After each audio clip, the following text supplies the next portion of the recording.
I have to believe we are created to live abundantly and joyfully.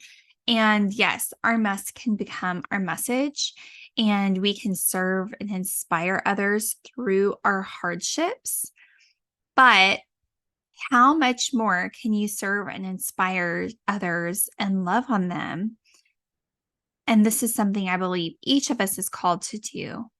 How much better can you do that when you've overcome those issues, when you've made it through rough times and can see how far you've come? You have such a higher capacity to just operate at a higher level than if you were in the thick of it. Hey everyone, welcome to the Nourished and Thriving Show. I'm your host, Katie Lovett. I'm a registered dietitian on a mission to help you increase your impact and legacy on the world while healing your gut and reducing your IBS symptoms. I'm so grateful to have you here. Each week, I'll inspire you to live vibrantly and provide valuable resources and information that empowers you to take bold action towards your health goals. Before we dive in, make sure you follow or subscribe to my show wherever you're listening so you never miss an episode. Ready? Let's go! Hey guys, welcome back. So gut healing can feel really scary and overwhelming and exhausting, right? If you've been on this path, if you've been struggling for a while, or even if you're kind of new to it and you've just started opening the book a little bit to see what's inside, you might slam it shut. I've said that before. It can feel like a lot. And just like we talked about, in past episodes, science can contradict itself. Doctors may feel like they're not listening to you or they don't have answers for you. And it can just feel like something that's easier to avoid and pretend like it's not there. I'm actually coming up with a story for you guys that just came to mind. So bear with this. So I did this. I actually was on my feet a lot a few weeks ago. I painted a sunset on my oldest daughter's ceiling. We are shuffling around 3 rooms of our house. And then we went to Disney World, where I walked for 8 to 10 miles a day in not the most supportive shoes because I didn't want to wear tennis shoes because it was raining and it's humid, so they would never dry. So yeah, I had some foot pain on the bottoms of my feet. And I just kept ignoring it and hoping it would go away because I was too busy. It was end of school year, swimming lessons, ballet recital, potty training, because I thought that was a great idea to throw in there. Moving our house around vacation. I honestly just couldn't deal with it. So I just ignored it. And it got worse, you guys. It got to the point where whenever we were coming back from our trip, the last day of our trip, I was having nerve pain all the way up my leg into my hip. My calf muscles and hamstrings and hip muscles were completely locked up. My ankle that I had reconstructive surgery on in college after a few really bad sprains was starting to feel really achy, and my knee was even hurting. And I've never had knee issues before. And all of a sudden, this thing that I'd been putting off for way too long, 6 weeks, and not really been taken care of, was in my face. And it got to this point of, I can't avoid this anymore. I have to stop everything and deal with it. I'm feeling a lot better, but I had to go see a physical therapist. I had to rest it. I've been doing exercises, all the things, for the last few days. And our gut health can feel like that too, where it's I don't really have the bandwidth to deal with this right now. I'm just going to ignore it and hope it goes away. And then all of a sudden, we're forced to deal with it. Either your gut symptoms become so bad that you can't live your life anymore. You're so bloated, your pants aren't fitting, you're having diarrhea and running to the bathroom all the time. You're so constipated that you're in a lot of pain and miserable all the time. Or you start having non-gut issues. It's expanding, kind of like my foot issue started to spread into other parts of my body, right? Our gut health can do that too. So maybe you're getting to the point where you're struggling with brain fog, fatigue, you're starting to get autoimmune conditions like hypothyroidism, psoriasis. Maybe you're gaining some weight. Maybe your hormones are really struggling. Maybe you're becoming insulin resistant. All of that most often is not happening overnight, right? It's really coming from maybe even years of our gut health not being fantastic.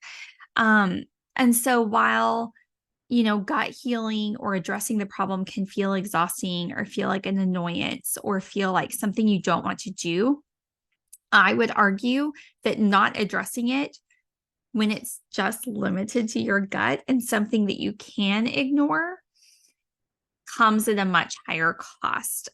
Putting it off will cost you so much more down the road. So, just my 2 cents there. I'm going to go into this a little more, and then I'm going to give you a few things I want you to do. So, I'm part of this Facebook group, kind of switching phases here. I always like to just stay in touch with what people are struggling with, what people are asking questions about, all of that. So, I'm a part of a few different Facebook groups. I'm not allowed to post in there. I'm not allowed to comment because I'm a gut health dietitian. They don't want me selling my services and they want to protect the members of their community, which I get because there's a lot of people out there just wanting to take advantage of people. There's a lot of, contradicting information and they don't want to push someone else's agenda on their group members. They want to keep it a safe place for their members. So I really respect that. But at the same time, you guys, it is heart-wrenching and infuriating at the same time because there are tens of thousands of members in these groups and they're struggling with gut symptoms. And you guys, like I see posts all the time about people's marriages being ruined, about people just wishing, that they wouldn't live anymore, that their careers are ruined, that they're stuck at their houses. And it's so painful to not be able to say anything other than I hope they feel better soon.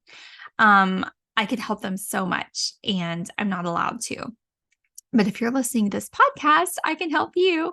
I'm not even allowed to share my podcast on the page because of who I am. But anyway, in this group, people are sharing their struggles and problems, and other group members are commiserating and empathizing and sharing what works for them.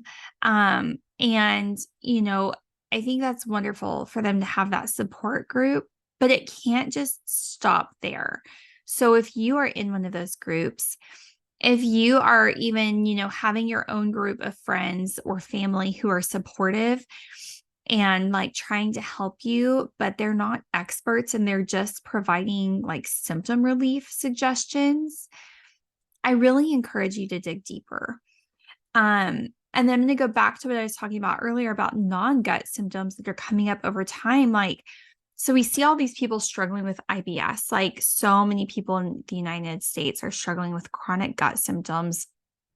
And then also aging is a passion of mine because we have an aging population and I hate watching Americans and really people all over the world last few decades of their life just be spent going from doctor to doctor. I think there has to be a better way to live. And the fact is, if you let it get to that point to where, I said this, but your gut symptoms are out of control and keeping you from living your life, or you're, having several chronic diseases or metabolic syndrome or anything like that, it's going to be a lot more painful to find true solutions to those issues than if you had started a long time ago, back when you could ignore it pretty easily or think it wasn't that big of a deal or hope that it would go away. Does that make sense? Are you guys tracking? So anyway, I have to believe we are created to live abundantly and joyfully. And yes, our mess can become our message, and we can serve and inspire others through our hardships. But how much more can you serve and inspire others and love on them? And this is something I believe each of us is called to do How much better can you do that when you've overcome those issues? When you've made it through rough times and can see how far you've come, you have such a higher capacity to just operate at a higher level than if you were in the thick of it and really all you can think about is yourself because you're in so much pain or you're suffering so much. Does that make sense? So, if you are in that place where it's really tough and you don't see a way out, maybe you've put it on the back burner like I did with my foot, and you're not sure what to do next. And maybe you've been to some doctors and they haven't really helped all that much, or you're part of a Facebook group and feel supported emotionally, but don't really have a clear plan. I have 3 things I want you to do. So, before I get into that, if you have been listening to the show for a while and really enjoy it, it would mean so much to me if you would pause it, go give me a 5-star rating, leave a quick couple sentence review, and tell others why you love it. Maybe share this with somebody else who really needs to hear what I'm saying. It helps me get this message out to more people, and I'm really grateful. Okay, so the 3 things I want you to do. I want you to dream, first of all. I want you to dream and imagine. And instead of using your imagination to think of all the things that can go wrong, I want you to use it to think of all the beautiful things that can go right. This is something that as adults, we really struggle with, right? How many awesome things did you imagine whenever you were a kid? And now we're using our imaginations to think about, where a robber might jump out at us when we're walking to our car, or how we might lose our job and all of our finances become a complete train wreck, or how we'll never find answers to our health and we just see how things are going in a negative way. I want you to start imagining things going right, because it isn't until you start thinking about something that you can start to move toward it. We create what we think about. So this whole manifesting situation, there is some truth to it because our actions are directly related to our thoughts and our feelings. And that's why I became a mindset coach, as well as a dietitian, is because we have to manage our thoughts. We have to take our thoughts captive so that we can take action that get us to where we want us to go versus, down a path that leads us to more of what we don't want. So that's number 2, actually, is taking action. So I want you to dream. I want you to imagine, but dreams aren't going to get you where you want to be. Rather, they're just what get you started. They can ignite that flame, but you have to take action toward it. So some of that action may look like researching, journaling, listening to this podcast, but not just consuming information, taking action on some of the things that I'm telling you and suggesting that you do. Tracking your symptoms. I have a really great symptom tracker and interpretation guide if you need one. I have it listed below in the show notes. Chew your food really well. Eat well, sleep, move your body, have joyful relationships with others. Make some shifts, you guys. Make some shifts. And 3, get help. Don't rely on the people in the Facebook group to share what worked for them, because it most likely will not work the same for you. You need to figure out why your body is inflamed, or your gut isn't working, or why you can't drop the weight. And it isn't until you increase your understanding of yourself that you will begin to see results. Okay. I hope I shared some inspiration for you guys today. If you're thinking about that 3rd step of getting some help, I'd love to talk with you about what support from me can look like. I help my clients see an 80 to 90% reduction in their symptoms while also increasing their quality of life, their joy, their relationships, etc., through our partnership together.